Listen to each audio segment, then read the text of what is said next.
সুপ্রিয় দর্শক, এই মুহূর্তের সবথেকে বড় খবর, আর.জি. কর কাণ্ডে মহিলা চিকিৎসকের মৃত্যুর ঘটনায় এবার চাঞ্চল্যকর তথ্য পেশ করল কেন্দ্রীয় তদন্তকারী সংস্থার সিবিআই আধিকারিকরা। জানিয়ে ইতিমধ্যেই রাজ্য রাজনীতিতে নতুন করে একেবারে শোরগোল পড়ে গেল।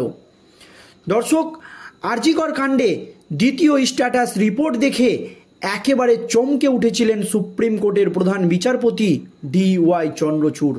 তার পরপরই সুপ্রিম কোর্টের প্রধান বিচারপতি বলেছিলেন সিবিআই তদন্ত ঠিক পথেই এগোচ্ছে।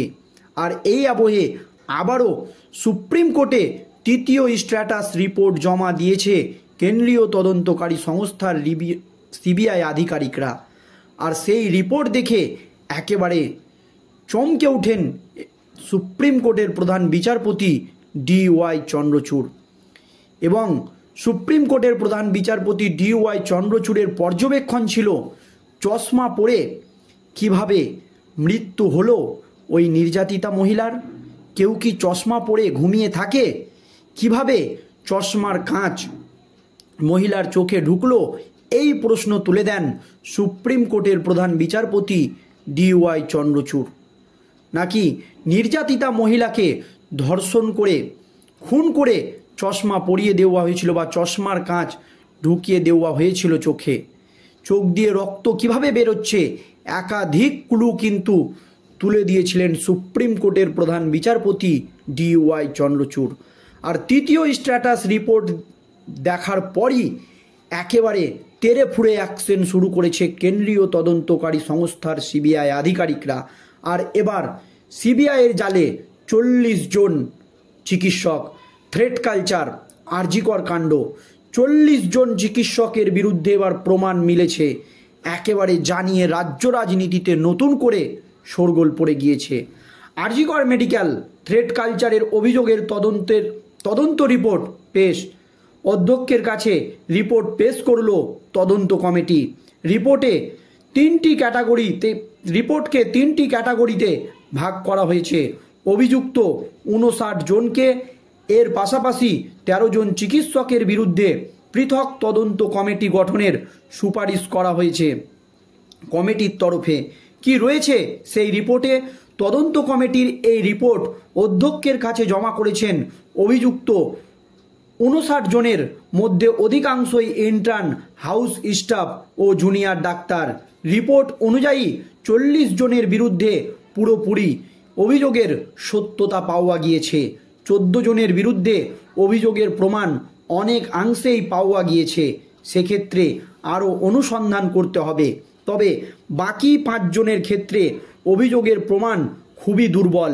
এই সব পর্যবেক্ষণ তদন্ত কমিটি রিপোর্ট আকারে অধ্যক্ষের কাছে পেশ করেছে। 40 জনের ক্ষেত্রে অভিযোগ প্রমাণ সব কিছু নেওয়ার পর তাদেরকে ক্যাটাগরি 1A রাখা হয়েছে। 14 জনের ক্ষেত্রে আরও কিছু তদন্ত দরকার। এর পাশাপাশি কমিটি অনুরোধ করেছে 13 জন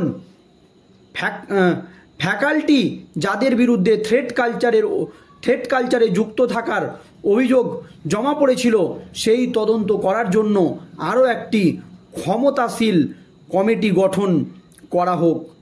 আর.জি. কর কাণ্ডের পর রাজ্যের বিভিন্ন মেডিকেল কলেজে থ্রেট কালচারের অভিযোগ সামনে আসছে। এই নিয়ে সরব হয়েছেন জুনিয়র ডাক্তারেরা ও পড়ুয়া চিকিৎসকদের একাংশ। সেখানে তরুণী চিকিৎসককে নৃশংসভাবে ধর্ষণ ও খুন করা হয়েছে।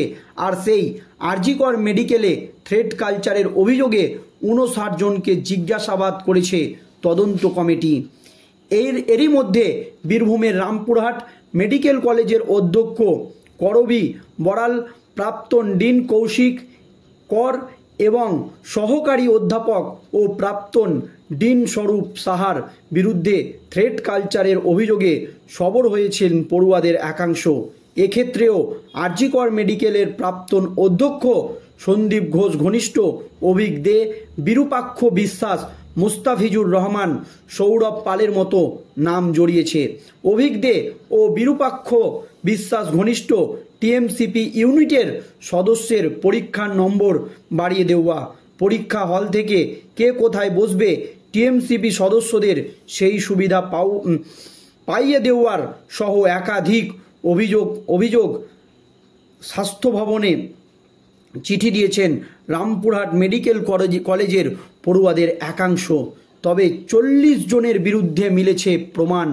আরজিকর থ্রেড কালচারে বিস্ফোরক রিপোর্ট পেশ তদন্ত কমিটির এবং 40 জন চিকিৎসককে নিয়ে একেবারে চাঞ্চল্যকর অভিযোগ জানিয়ে ইতিমধ্যেই রাজ্য রাজনীতিতে শোরগোল পড়ে গিয়েছে। দর্শক, কি তদন্ত কমিটির এই রিপোর্ট অধ্যক্ষের কাছে জমা করেছেন অভিযুক্ত 59 জনের মধ্যে অধিকাংশই ইন্টার্ন, হাউস স্টাফ ও জুনিয়র ডাক্তার। রিপোর্ট অনুযায়ী 40 জনের বিরুদ্ধে পুরোপুরি অভিযোগের সত্যতা পাওয়া গিয়েছে। যে অভিযোগগুলো করা হয়েছিল সেই রিপোর্ট অনুযায়ী 40 জনের বিরুদ্ধে পুরোপুরি অভিযোগের সত্যতা পাওয়া গিয়েছে, এমনই কিন্তু জানানো হয়েছে। 14 জনের বিরুদ্ধে অভিযোগের প্রমাণ অনেকাংশেই পাওয়া গিয়েছে, সেক্ষেত্রে আরও অনুসন্ধান করতে হবে। তবে বাকি 5 জনের ক্ষেত্রে অভিযোগের প্রমাণ খুবই দুর্বল। এই পর্যবেক্ষণ তদন্ত কমিটি রিপোর্ট আকারে অধ্যক্ষের কাছে পেশ করেছে। 40 জনের ক্ষেত্রে অভিযোগ প্রমাণ সব কিছু নেওয়ার পর তাদের ক্যাটাগরি অনে রাখা হয়েছে। 14 জনের ক্ষেত্রে আরও কিছুটা তদন্ত দরকার।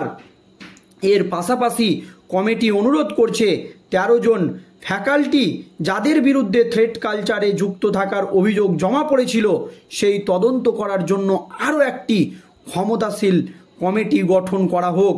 আরজিকর কাণ্ডের পর রাজ্যের বিভিন্ন মেডিকেল কলেজে থ্রেড কালচারের অভিযোগ সামনে এসেছে। এই নিয়ে সরব হয়েছেন জুনিয়র ডাক্তার ও পড়ুয়া চিকিৎসকদের একাংশ। সেখানে তরুণী চিকিৎসককে নৃশংসভাবে ধর্ষণ ও খুন করা হয়েছে। সেই আরজিকর মেডিকেলে থ্রেড কালচারের অভিযোগে 59 জনকে জিজ্ঞাসাবাদ করছে তদন্ত কমিটি। এরই মধ্যে বীরভূম রামপুরহাট মেডিকেল কলেজের অধ্যক্ষ করবী বড়াল, প্রাক্তন ডিন কৌশিক কর এবং সহকারী অধ্যাপক ও প্রাক্তন ডিন স্বরূপ সাহার বিরুদ্ধে থ্রেড কালচারের মতো মারাত্মক অভিযোগ সামনে এসেছে। এক্ষেত্রে আরজিকর মেডিকেলের প্রাক্তন অধ্যক্ষ সন্দীপ ঘোষ, ঘনিষ্ঠ অভিজ্ঞ বিরূপাক্ষ বিশ্বাস, মুস্তাফিজুর রহমান, সৌরভ পালের নাম জড়িয়েছে। অভিজ্ঞ ও বিরূপাক্ষ ঘনিষ্ঠ টিএমসিপি ইউনিটের সদস্যের পরীক্ষার নম্বর বাড়িয়ে দেওয়া হয়েছে। পরীক্ষা হলে কে কোথায় বসবে টিএমসিপি সদস্যদের সেই সুযোগ সুবিধা পাইয়ে দেওয়া সহ একাধিক অভিযোগে স্বাস্থ্য ভবনে চিঠি দিয়ে জানিয়েছেন রামপুরহাট মেডিকেল কলেজের পড়ুয়াদের একাংশ। সব মিলিয়ে আরজিকর কাণ্ডে একেবারে তেড়ে ফুঁড়ে এখন কিন্তু অ্যাকশন শুরু করে দিয়েছেন কেন্দ্রীয় তদন্তকারী সংস্থার সিবিআই আধিকারিকরা, জানিয়ে রাজ্য রাজনীতিতে এখনও একেবারে শোরগোল হয়ে রয়েছে এই আরজিকর কাণ্ড নিয়ে।